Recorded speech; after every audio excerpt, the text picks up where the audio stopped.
For the land of the free, yeah, and the home of the brave.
Ladies and gentlemen, please welcome the 44th President of the United States, Barack Obama.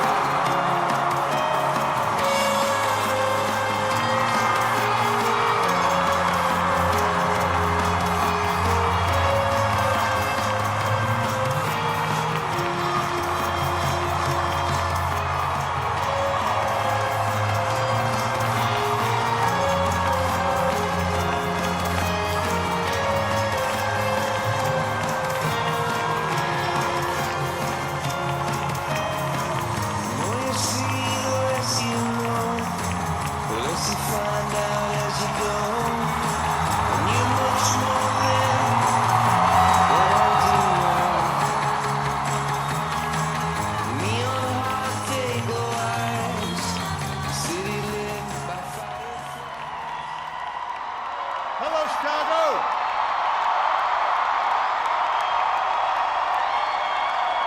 It's good to be home. Thank you, everybody. Thank you. Thank you.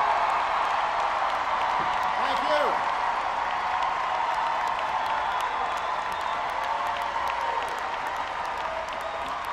Thank you so much. Thank you. Thank you. Thank you. It's good to be home. Thank you. Thank you. Thank you.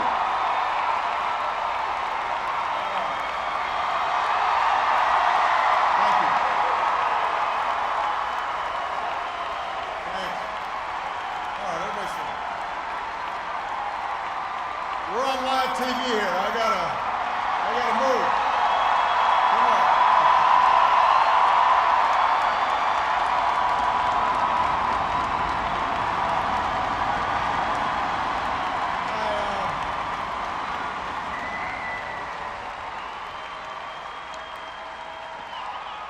You can tell that I'm, you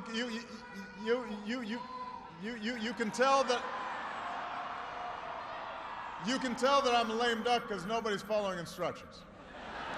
Everybody have a seat.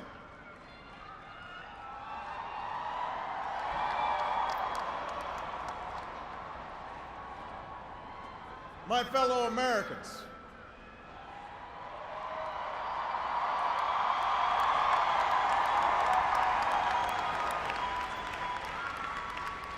Michelle and I have been so touched by all the well wishes that we've received over the past few weeks.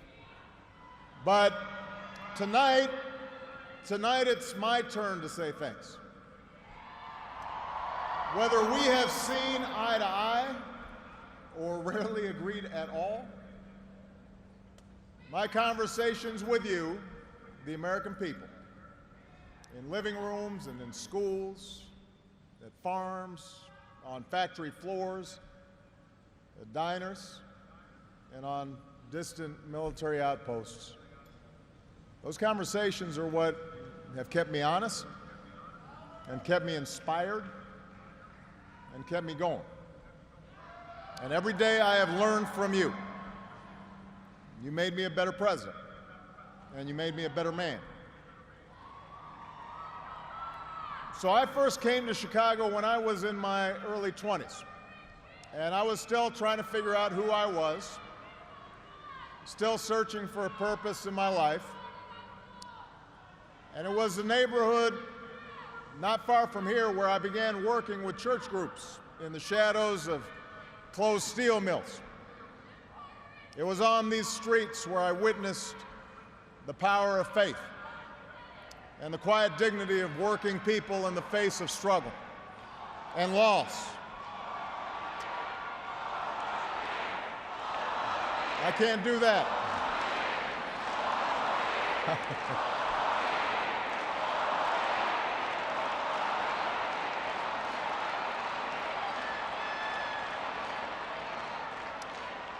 Now, this is where I learned that change only happens when ordinary people get involved and they get engaged and they come together to demand it.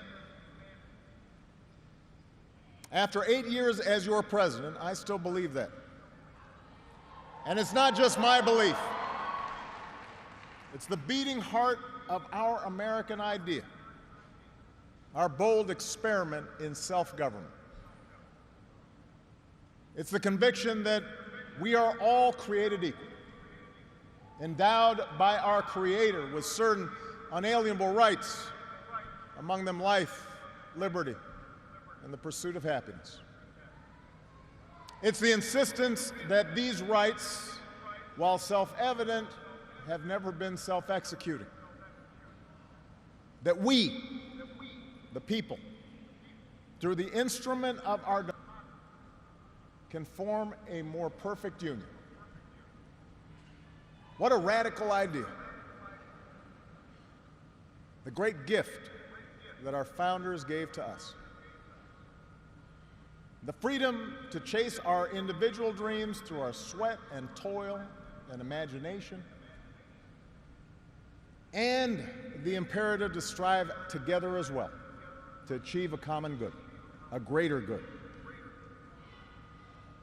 For 240 years, our nation's call to citizenship has given work and purpose to each new generation.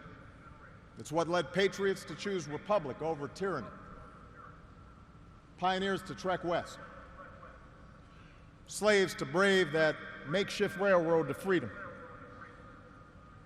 It's what pulled immigrants and refugees across oceans in the Rio Grande. It's what pushed women to reach for the ballot. It's what powered workers to organize.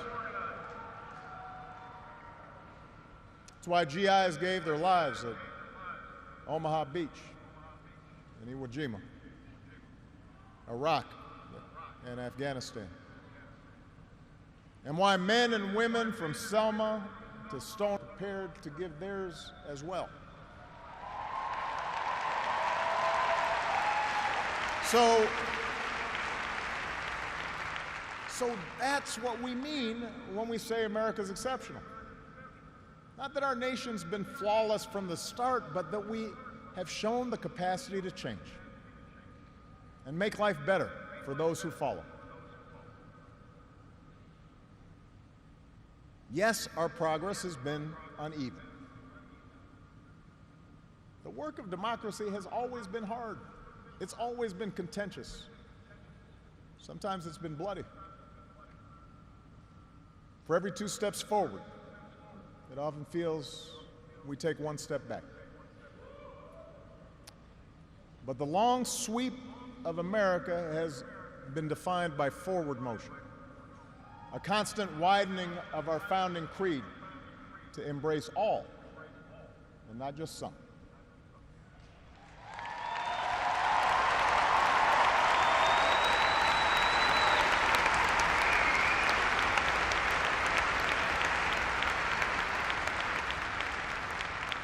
If I had told you 8 years ago that America would reverse a Great Recession, reboot our auto industry, and unleash the longest stretch of job creation in our history,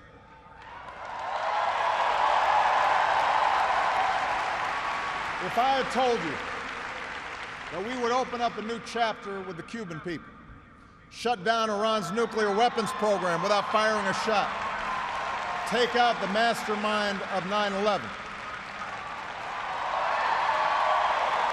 if I had told you that we would win marriage equality and secure the right to health insurance for another 20 million of our fellow citizens,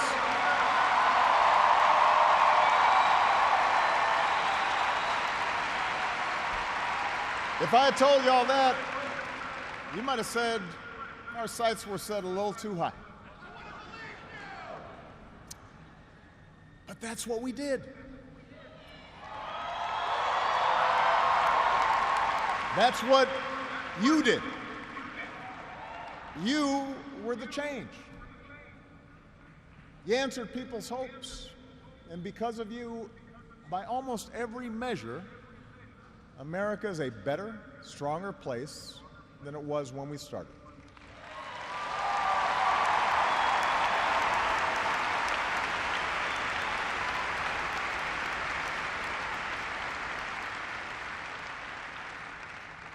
In 10 days, the world will witness a hallmark of our democracy. No. The peaceful transfer of power from one freely elected president to the next.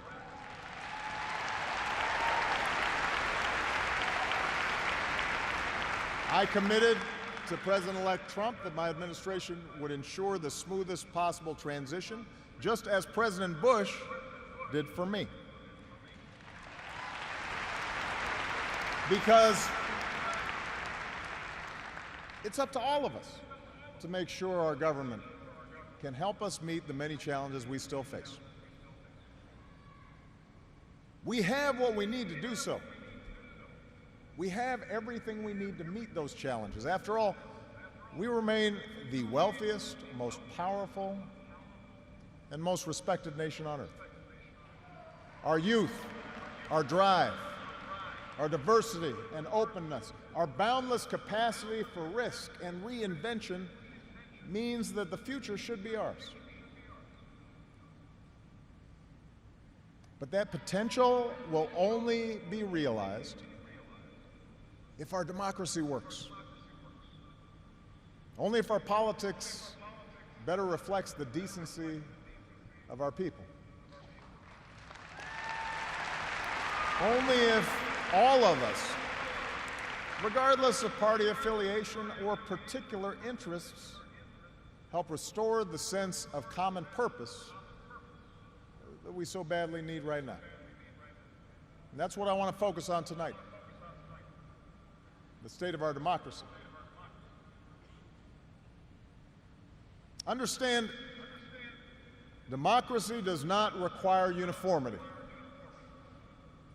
Our founders argued, they quarreled, eventually they compromised. They expected us to do the same. But they knew that democracy does require a basic sense of solidarity.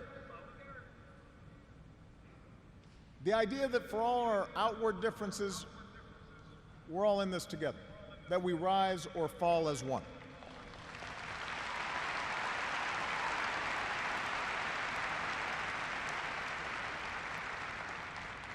There have been moments throughout our history that threatened that solidarity.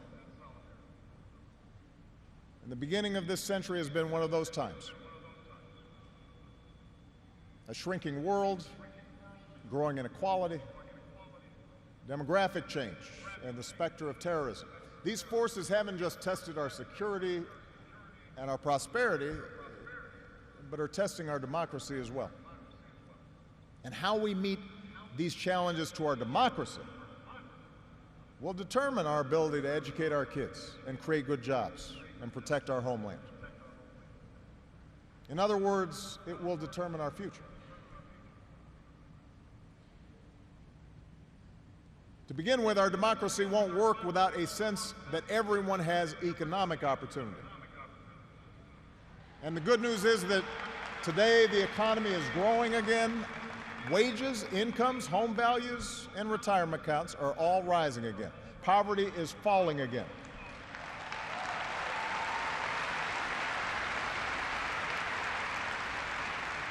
The wealthy are paying a fair share of taxes, even as the stock market shatters records. The unemployment rate is near a 10-year low. The uninsured rate has never, ever been lower.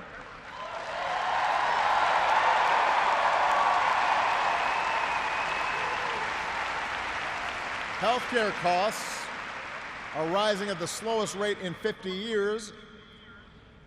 And I've said, and I mean it, if anyone can put together a plan that is demonstrably better than the improvements we've made to our healthcare system that covers as many people at less cost, I will publicly support it.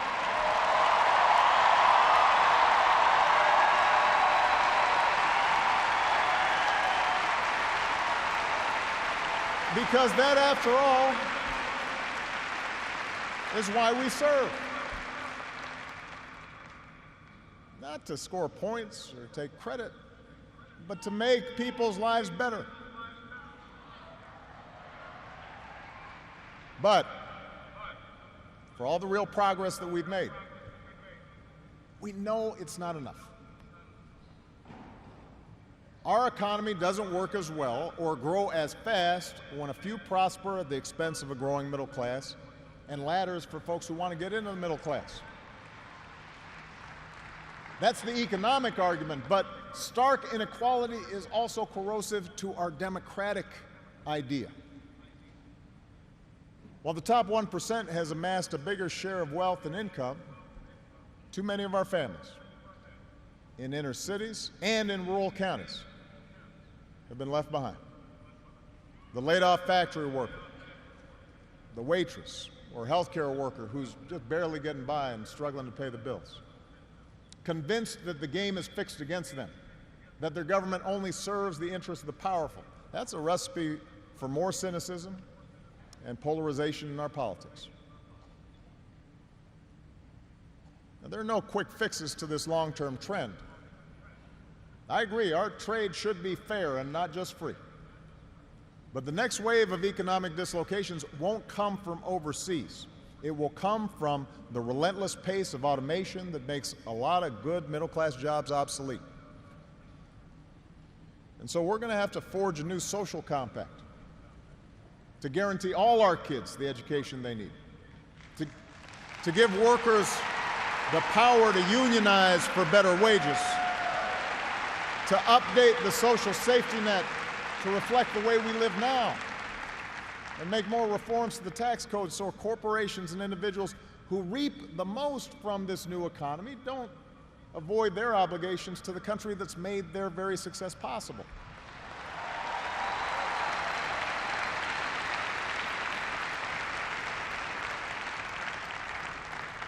We can argue about how to best achieve these goals, but we can't be complacent about the goals themselves. For if we don't create opportunity for all people, the disaffection and division that has stalled our progress will only sharpen in years to come. There's a second threat to our democracy, and this one is as old as our nation itself. After my election, there was talk of a post-racial America. And such a vision, however well-intended, was never realistic.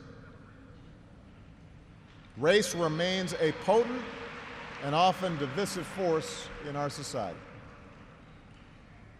Now, I've lived long enough to know that race relations are better than they were 10 or 20 or 30 years ago, no matter what some folks say.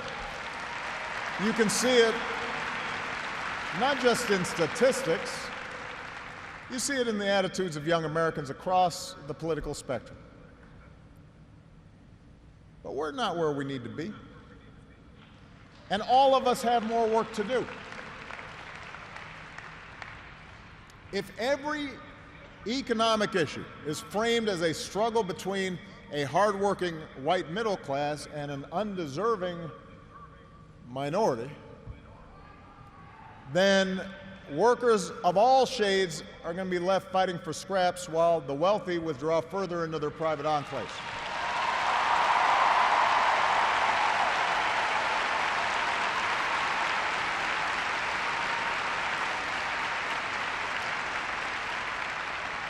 If we're unwilling to invest in the children of immigrants just because they don't look like us, we will diminish the prospects of our own children, because those brown kids will represent a larger and larger share of America's workforce.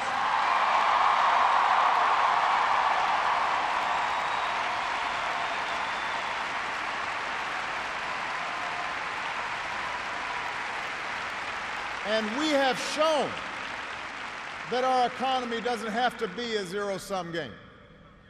Last year, incomes rose for all races, all age groups, for men and for women.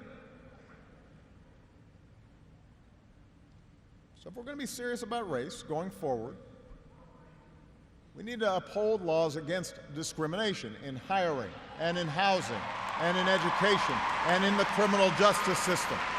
That is what our Constitution and our highest ideals require.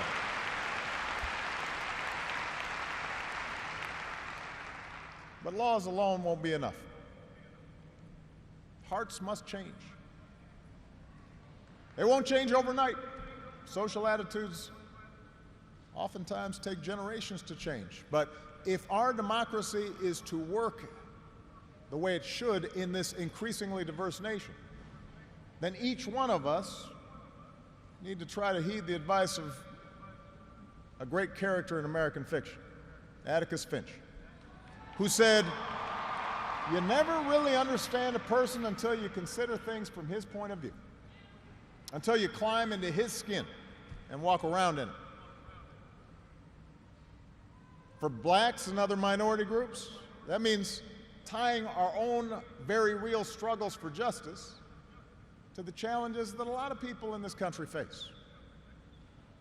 Not only the refugee or the immigrant or the rural poor or the transgender American, but also the middle-aged white guy who, from the outside, may seem like he's got advantages, but has seen his world upended by economic and cultural and technological change. We have to pay attention and listen.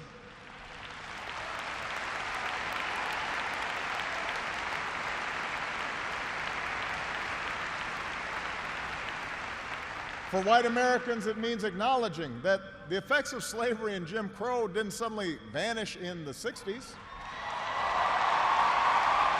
That when minority groups voice discontent, they're not just engaging in reverse racism or practicing political correctness. When they wage peaceful protest, they're not demanding special treatment, but the equal treatment that our founders promised.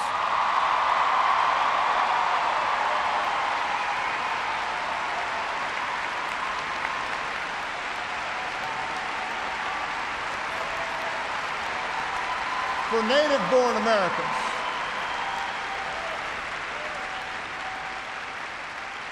native-born Americans, it means reminding ourselves that the stereotypes about immigrants today were said almost word for word about the Irish and Italians and Poles, who it was said were going to destroy the fundamental character of America. And as it turned out, America wasn't weakened by the presence of these newcomers. These newcomers embraced this nation's creed, and this nation was strengthened. So, regardless of the station that we occupy, we all have to try harder. We all have to start with the premise that each of our fellow citizens loves this country just as much as we do, that they value hard work and family just like we do, that their children are just as curious and hopeful and worthy of love as our own.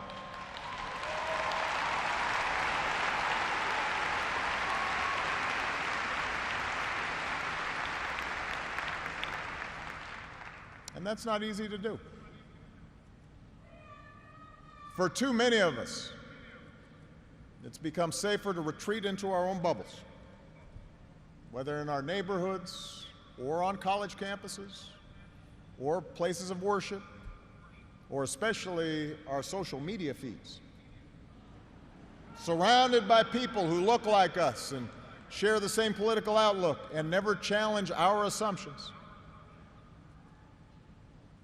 And the rise of naked partisanship and increasing economic and regional stratification, the splintering of our media into a channel for every taste, all this makes this great sorting seem natural, even inevitable. And increasingly, we become so secure in our bubbles that we start accepting only information, whether it's true or not, that fits our opinions, instead of basing our opinions on the evidence that is out there.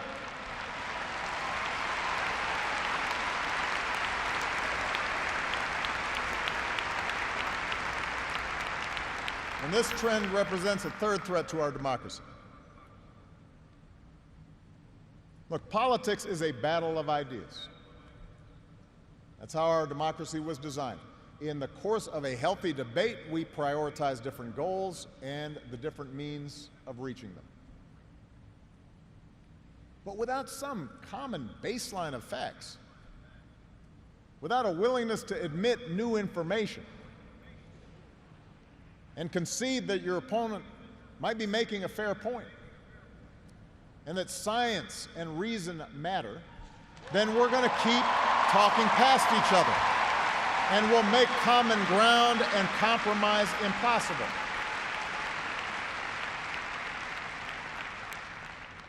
And isn't that part of what so often makes politics dispiriting? How can elected officials rage about deficits when we propose to spend money on preschool for kids, but not when we're cutting taxes for corporations? How do we excuse ethical lapses in our own party, but pounce when the other party does the same thing? It's not just dishonest, this selective sorting of the facts. It's self-defeating. Because, as my mom used to tell me, reality has a way of catching up with you.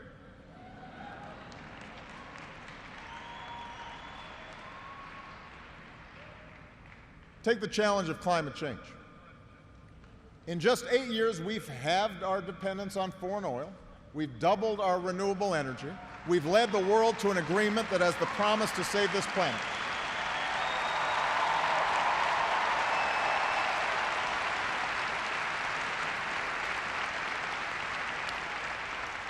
But without bolder action, our children won't have time to debate the existence of climate change.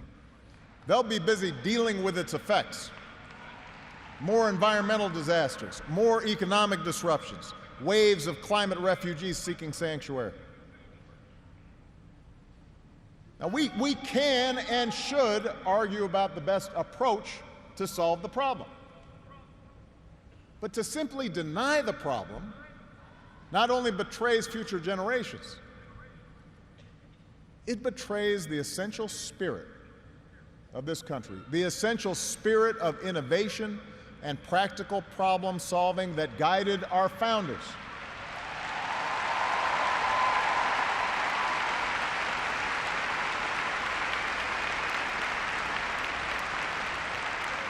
It is that spirit born of the Enlightenment that made us an economic powerhouse. The spirit that took flight at Kitty Hawk and Cape Canaveral.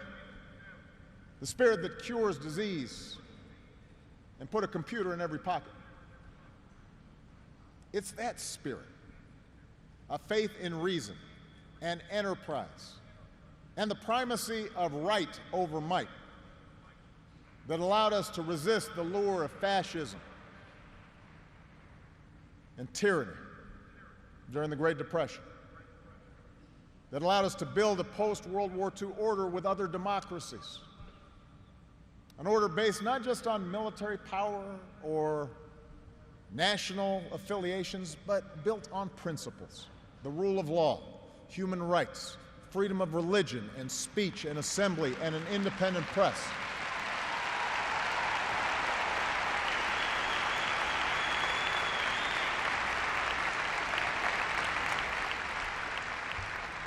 That order is now being challenged.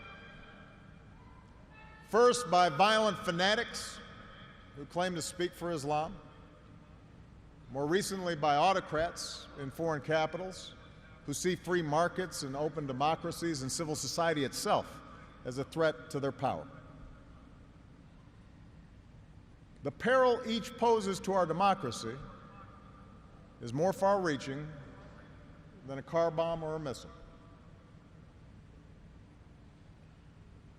They represent the fear of change, the fear of people who look or speak or pray differently,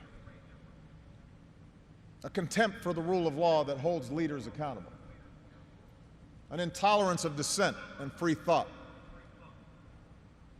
a belief that the sword or the gun or the bomb or the propaganda machine is the ultimate arbiter of what's true and what's right.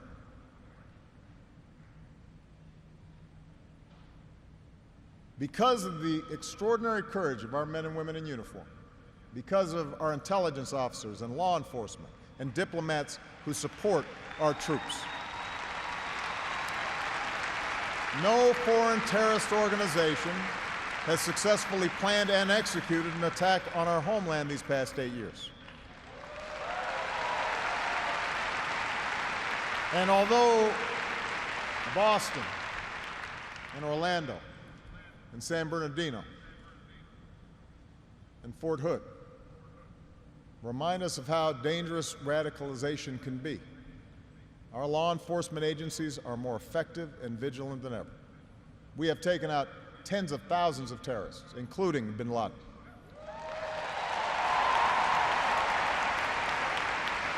The global coalition we're leading against ISIL has taken out their leaders and taken away about half their territory. ISIL will be destroyed, and no one who threatens America will ever be safe. And to all who serve or have served, it has been the honor of my lifetime to be your commander-in-chief. And we all owe you a deep debt of gratitude.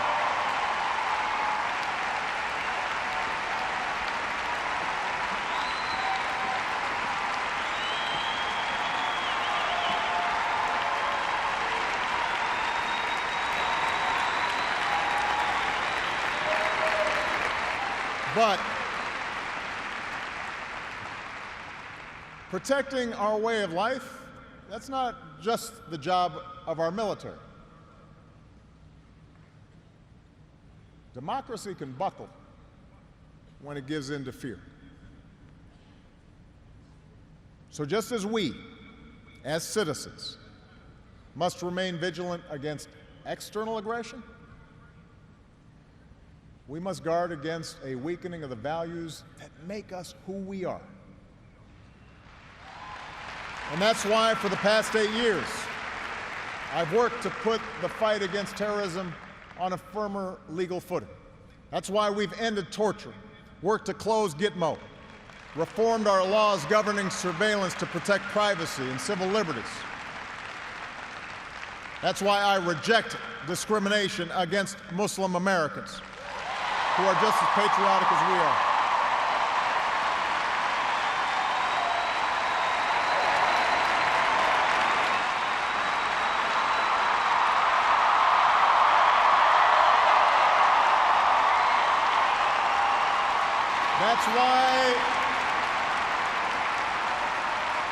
That's why we cannot withdraw. That's why we cannot withdraw from big global fights to expand democracy and human rights and women's rights and LGBT rights. no matter how imperfect our efforts, no matter how expedient ignoring such values may seem, that's part of defending America. For the fight against extremism and intolerance and sectarianism and chauvinism are of a piece with the fight against authoritarianism and nationalist aggression. If the scope of freedom and respect for the rule of law shrinks around the world, the likelihood of war within and between nations increases, and our own freedoms will eventually be threatened. So let's be vigilant but not afraid. ISIL will try to kill innocent people, but they cannot defeat America unless we betray our Constitution and our principles in the fight.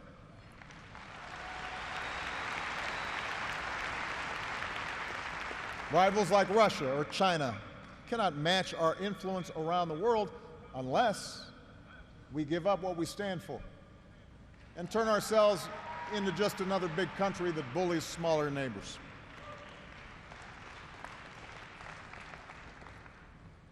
Which brings me to my final point. Our democracy is threatened whenever we take it for granted. All of us, regardless of party, should be throwing ourselves into the task of rebuilding our democratic institutions. When voting rates in America are some of the lowest among advanced democracies, we should be making it easier, not harder, to vote.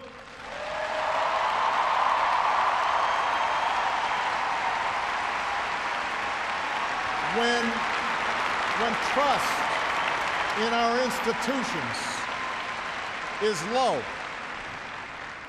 we should reduce the corrosive influence of money in our politics and insist on the principles of transparency and ethics in public service.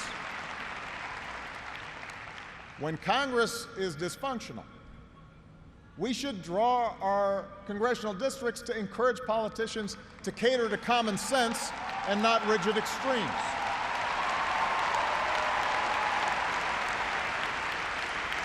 But remember, none of this happens on its own. All of this depends on our participation, on each of us accepting the responsibility of citizenship, regardless of which way the pendulum of power happens to be swinging. Our Constitution is a remarkable, beautiful gift. But it's really just a piece of parchment. It has no power on its own. We, the people, give it power. We, the people, give it meaning with our participation and with the choices that we make and the alliances that we forge, whether or not we stand up for our freedoms, whether or not we respect and enforce the rule of law. That's up to us. America's no fragile thing, but the gains of our long journey to freedom are not assured. In his own farewell address, George Washington wrote that self-government is the underpinning of our safety, prosperity, and liberty. But from different causes and from different quarters, much pains will be taken to weaken in your minds the conviction of this truth. And so we have to preserve this truth with jealous anxiety that we should reject the first dawning of every attempt to alienate any portion of our country from the rest, or to enfeeble the sacred ties that make us one.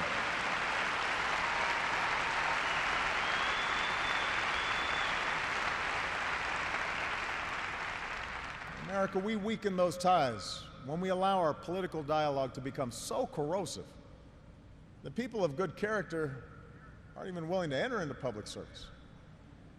So coarse with rancor that Americans with whom we disagree are seen not just as misguided, but as malevolent. We weaken those ties when we define some of us as more American than others, when we write off the whole system as inevitably corrupt, and when we sit back and blame the leaders we elect without examining our own role in electing them.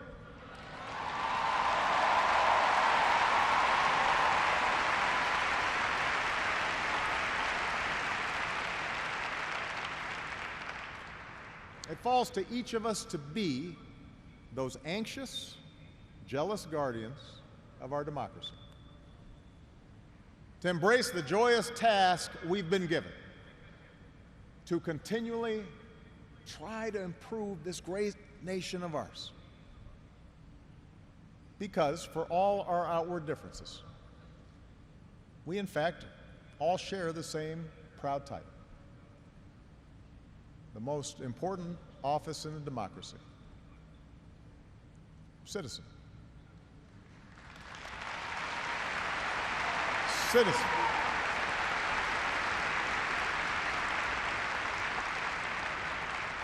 So you see, that's what our democracy demands. It needs you. Not just when there's an election, not just when your own narrow interest is at stake, but over the full span of a lifetime. If you're tired of arguing with strangers on the internet, try talking with one of them in real life.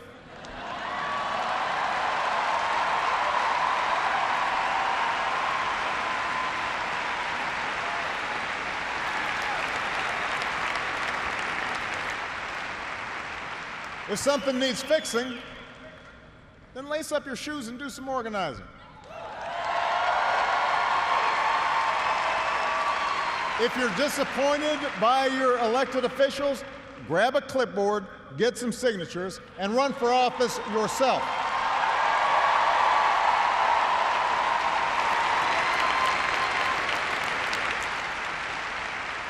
Show up. Dive in. Stay at it. Sometimes you'll win. Sometimes you'll lose. Presuming a reservoir of goodness in other people, that can be a risk. And there will be times when the process will disappoint you. But for those of us fortunate enough to have been part of this work and to see it up close, let me tell you, it can energize and inspire. And more often than not, your faith in America and in Americans will be confirmed. Mine sure has been. Over the course of these 8 years, I've seen the hopeful faces of young graduates and our newest military officers. I have mourned with grieving families, searching for answers, and found grace in Charleston Church. I've seen our scientists help a paralyzed man regain his sense of touch. I've seen wounded warriors who at points were given up for dead walk again. I've seen our doctors and volunteers rebuild after earthquakes and stop pandemics in their tracks. I've seen the youngest of children remind us through their actions and through their generosity of our obligations to care for refugees or work for peace. And above all, to look out for each other.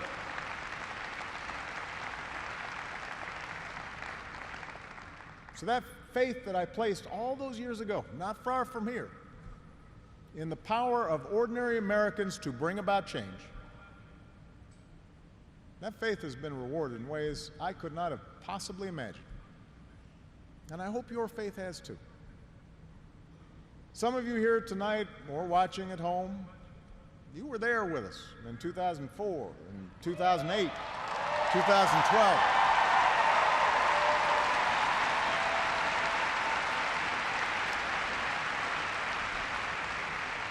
Maybe you still can't believe we pulled this whole thing off. Let me tell you, you're not the only ones. Michelle,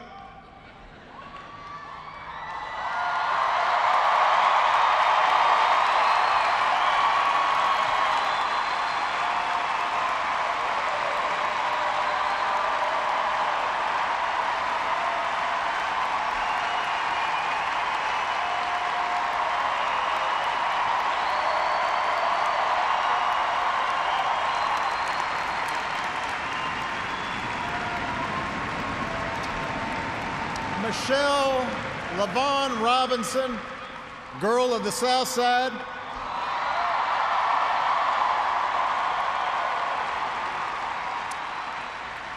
For the past 25 years, you have not only been my wife and mother of my children, you have been my best friend.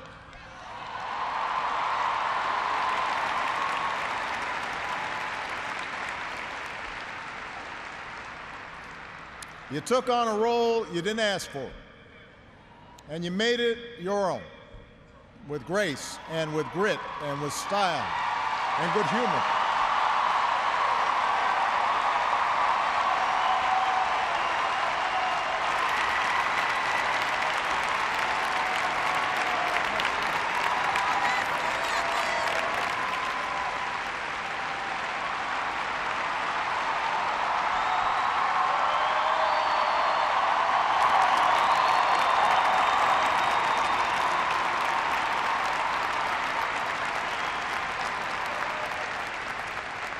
You made the White House a place that belongs to everybody.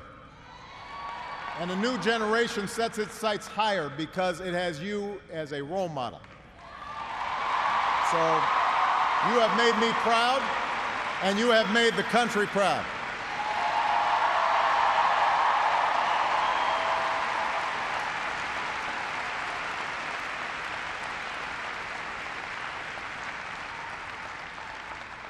Malia and Sasha, under the strangest of circumstances, you have become two amazing young women.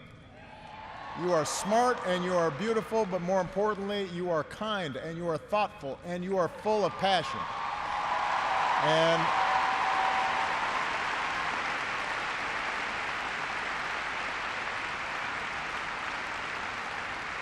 you wore the burden of years in the spotlight so easily.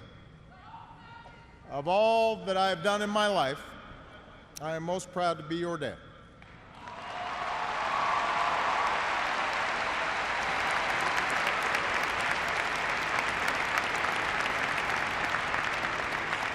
To Joe Biden,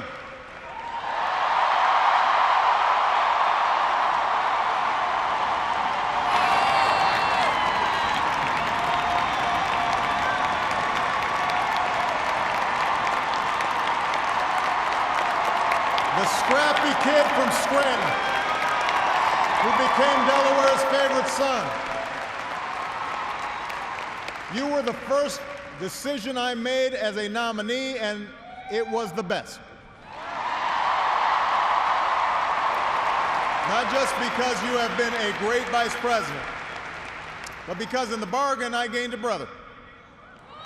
And we love you and Jill like family, and your friendship has been one of the great joys of our lives.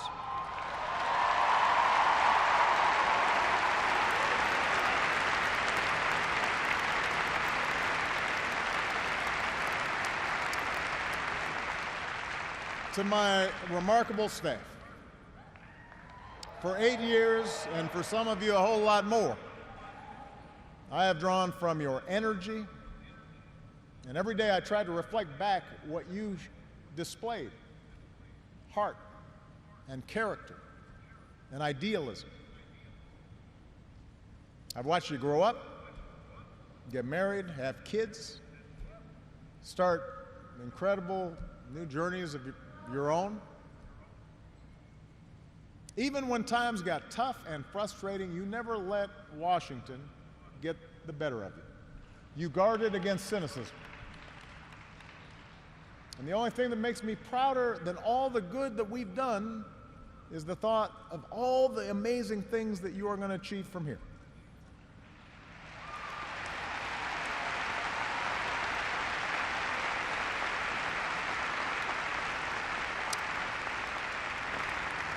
And to all of you out there, every organizer who moved to an unfamiliar town, every kind family who welcomed them in, every volunteer who knocked on doors, every young person who cast a ballot for the first time, every American who lived and breathed the hard work of change, you are the best supporters and organizers anybody could ever hope for, and I will be forever grateful.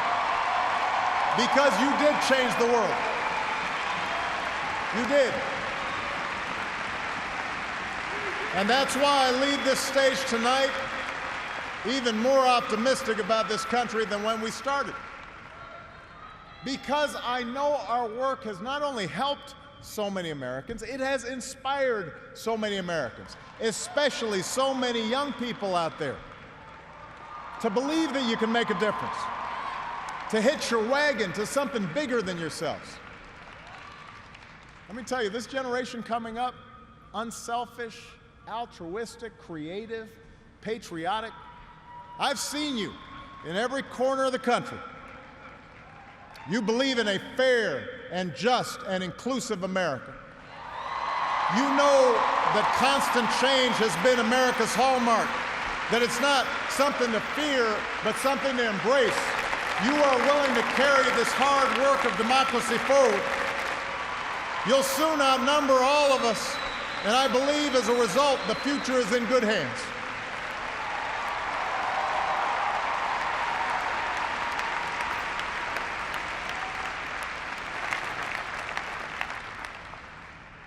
My fellow Americans, it has been the honor of my life to serve you.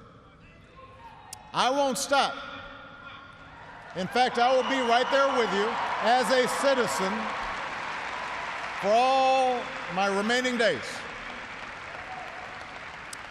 But for now, whether you are young or whether you're young at heart, I do have one final ask of you as your president.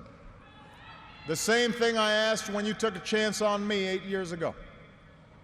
I'm asking you to believe, not in my ability to bring about change, but in yours.